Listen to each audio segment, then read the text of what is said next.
नमस्कार. मी सी. ए. रोहन सरला रमाकांत पिंगळे. माझ्या सी. ए. रोहन पिंगळे या यूट्यूब चॅनलवर आपल्या सर्वांचं मनःपूर्वक स्वागत. सुप्रभातम. सुरुवात करूया आपल्या मेडिटेशन व्हिडिओ आणि चिंतन डे 153ला. हाताच्या मुद्रा अशा, डोळे बंद करायचे आहेत, सरळ ताठ बसायचं आहे, पाठीचा कणा एकदम सरळ, चेहऱ्यावरती स्मित हास्य आणि सर्वात प्रथम आपल्या आईवडिलांना वंदन करायचं आहे, नमस्कार करायचा आहे आणि त्यांना धन्यवाद द्यायचे आहेत. आम्हाला जन्म दिल्यापासून आज तागायत आमच्यासाठी तुम्ही जे काही केलं, जे काही करत आहात आणि पुढेही जे काही करणार आहात त्यासाठी मनापासून धन्यवाद धन्यवाद धन्यवाद. Thank you so much. आता आपल्या गुरूंना गुरुबंधूंना वंदन करायचं आहे, नमस्कार करायचा आहे आणि त्यांना धन्यवाद द्यायचे आहेत. आम्हाला आजपर्यंत तुम्ही जे काही शिकवलं, जे काही शिकवत आहात आणि पुढेही जे काही शिकवणार आहात त्यासाठी मनापासून धन्यवाद धन्यवाद धन्यवाद. Thank you so much. धरणी माता, आकाश, अग्नी, वारा, पाणी आणि निसर्गातील प्रत्येक गोष्टीला मनापासून धन्यवाद धन्यवाद धन्यवाद. Thank you so much. आम्हाला मिळत असलेल्या 2 वेळेच्या पोटभर अन्नासाठी आणि त्या प्रक्रियेमध्ये असलेल्या सर्वांना मनापासून धन्यवाद धन्यवाद धन्यवाद. Thank you so much. माझ्यामध्ये सतत सकारात्मक ऊर्जा, सकारात्मक विचार येत आहेत. मी ते आकर्षित करीत आहे. मी आनंदी आहे, सुखी आहे, निरोगी आहे, यशस्वी आहे. मी सर्वांचा सन्मान करतो. मी ब्रह्म आहे. मी त्या चैतन्यमय ऊर्जेचा अंश आहे. मला सर्व शक्य आहे. मी सर्वांना सकारात्मक ऊर्जा, सकारात्मक विचार देऊ शकत आहे, कारण यामध्ये मला पूर्ण युनिवर्स अविरत मदत करत आहे आणि त्यासाठी या पूर्ण युनिवर्सचे मनापासून धन्यवाद धन्यवाद धन्यवाद. Thank you so much. आणि आता आपण ओंकार ध्यानाला सुरुवात करूया.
आणि आता आपण थोडा वेळ अनुलोम विलोम करायचा आहे.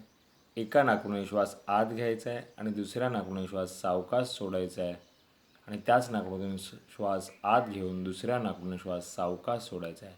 सुरुवात करूया अनुलोम विलोम.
आणि 1 ते 1.5 मिनटाचं आता आपण मौन ध्यान करायचं आहे.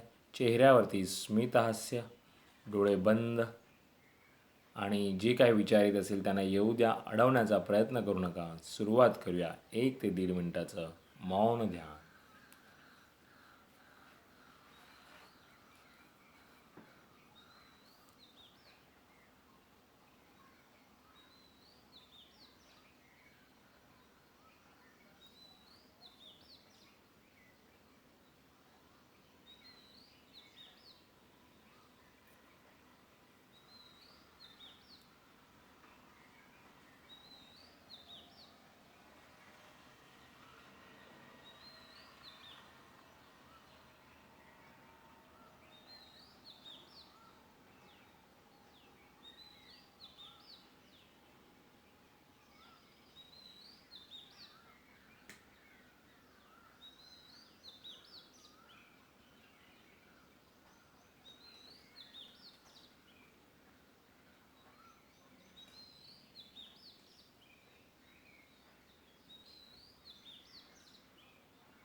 धन्यवाद धन्यवाद धन्यवाद.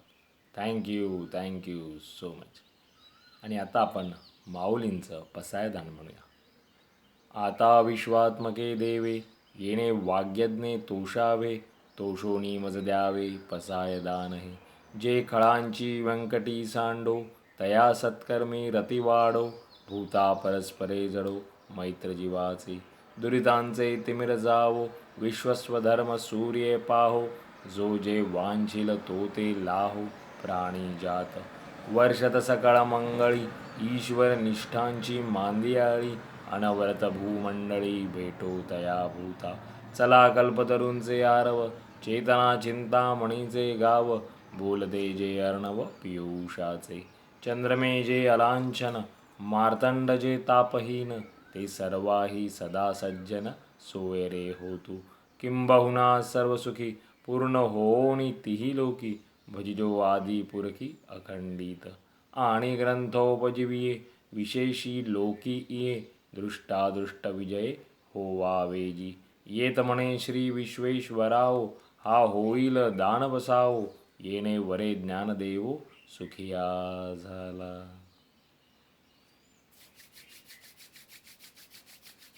सावकाश डोळे उघडायचे आहेत. मेरा भी मंगल तेरा भी मंगल सबका मंगल होवे रे. मेरा भी मंगल तेरा भी मंगल सबका मंगल होवे रे. मेरा आपकी कृपा से सब काम हो रहा है. मेरा आपकी कृपा से सब काम हो रहा है. करते हो तुम कन्हैया मेरा नाम हो रहा है. करते हो तुम कन्हैया मेरा नाम हो रहा है. मेरा आपकी कृपा से सब काम हो रहा है. हे ईश्वरा सर्वांना चांगली बुद्धी दे, आरोग्य दे. सर्वांना सुखात आनंदात ऐश्वर्यात ठेव. सर्वांचं भलं कर, कल्याण कर, रक्षण कर आणि तुझे गोड नाम मुखात अखंड राहू दे. धरणी मातेला नमस्कार करायचा आहे. Thank you so much for giving me such a kind of wonderful life to life. खूप खूप आभारी आहे असे सुंदर आयुष्य जगण्यात दिल्याबद्दल. मनापासून आभारी आहे. Truly blessed, truly grateful from my bottom of the heart. हृदयापासून धन्यवाद धन्यवाद धन्यवाद. आजचा आपला चिंतनाचा विषय आहे, वय फक्त एक नंबर आहे. Yes, age is only a number. आपण किती वेळा जेव्हा आपण 40शीत जातो किंवा 50शीमध्ये जातो तेव्हा आपण किती वेळा म्हणतो की नाही, आता मला वयापरत्वे जमणार नाही, अशक्य आहे, हे मला होऊच शकत नाही. एक लक्षात ठेवा, तुम्ही वयाच्या कितव्याही वर्षी असाल, जर तुम्हाला इच्छा असेल, तुमच्या मनातली इच्छा जर प्रबळ असेल तर तुम्ही काहीही करू शकता. तुम्हाला सर्व शक्य आहे. कारण का, तेव्हा तुम्ही स्वतःला सकारात्मक दृष्टीने घेता. जेव्हा तुम्ही वयाचं कारण देता तेव्हा एक तर असतं की तुम्हाला वय हे फक्त कारण देण्यासाठी तुम्ही वापरत असता. तुम्हाला आतून ते करायचं नसतं, तुमची इच्छा नसते.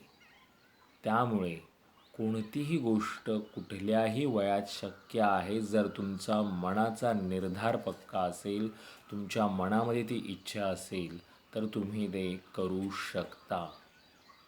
आता जसं की बरेच जण वयाच्या 40शीमध्ये गेलात तर योगाचे वेगवेगळे जे व्यायाम प्रकार दाखवले जातात. नाही, आता आमचं शरीर एवढं फ्लेक्झिबल राहिलेलं नाही आहे, शक्य नाही. अरे 40शी म्हणजे काहीच नाही आहे. ॲक्च्युली जर तुम्ही ठरवलं तर तुम्ही जर सतत त्या गोष्टी करत राहिलात तर होऊ शकतं. कारण का मी स्वतः वयाच्या 38व्या वर्षी योगा चालू केला आणि आज 3 वर्ष झालेले आहेत. सगळं शरीर फ्लेक्झिबल होतं. तुम्ही ते करत राहायला पाहिजे. सुरुवातीला कोणतीही गोष्ट अशक्य थोडी वाटतेच, पण वय हे कारण होऊ शकत नाही. तुम्ही तुमचं ग्रॅज्युएशन म्हणा, पोस्ट ग्रॅज्युएशन म्हणा, असा काही प्रोफेशनल कोर्सेस म्हणा, तुम्ही संगीत, गाणं, हे बऱ्याच गोष्टी तुम्ही वयाच्या नंतरही शिकू शकता. त्यामुळे तुम्हाला तुमच्या मनामध्ये ती प्रबळ इच्छाशक्ती हवी. ह्याच्यावर चिंतन करा, ह्याच्यावर विचार करा की येस, आपण करू शकतो. आपल्याला स्वतःला ते इच्छा निर्माण होणं आणि ती इच्छा सतत राहणं आणि त्याच्यावर सतत प्रयत्न करत राहणं. येस, वयापरत्वे तुम्ही म्हणू शकता थोडंसं तुम्हाला वेळ लागेल ते गोष्ट यायला म्हणा, ते शिकायला म्हणा, पण तुम्ही शिकू शकता. आज वयाच्या 60व्या वर्षी, 70व्या वर्षीही लोक मॅरेथॉन पळतात 5-5, 10-10 किलोमीटरच्या. ते कसं? कारण का इच्छाशक्ती. त्यामुळे याच्यावर नक्की चिंतन करा. वय हा फक्त नंबर आहे, ते कारण म्हणून कुठेही पुढे करू नका की आता मी 40शीत आहे, 50शीमध्ये आहे, 60मध्ये आहे, तर मला हे शक्य नाही, मी हे शिकू शकणार नाही, खूप आधी करायला हवं होतं. खूप आधी करायला हवं होतं. तर हे जे तरुण लोक ऐकत असतील त्यांनी हे लक्षात ठेवा की तुम्हाला आत्तापासून सुरुवात करा. योगा झालं, काही संगीत शिकणं असेल, वेळ काढा. नुसतं काम आणि काही गोष्टींमध्ये तुम्ही नको त्या गोष्टींमध्ये वेळ वाया घालवू नका. तर याच्यावर चिंतन करा. आपल्याला चांगल्या गोष्टी करत राहायच्या आहेत. मग वय आपलं काहीही असो, चांगल्या गोष्टी करायच्या आहेत, चांगल्या गोष्टी शिकायच्या आहेत. त्यामुळे याच्यावर नक्की नक्की चिंतन करा. पुन्हा भेटू उद्या एका नवीन विषयासोबत. तोपर्यंत नमस्कार.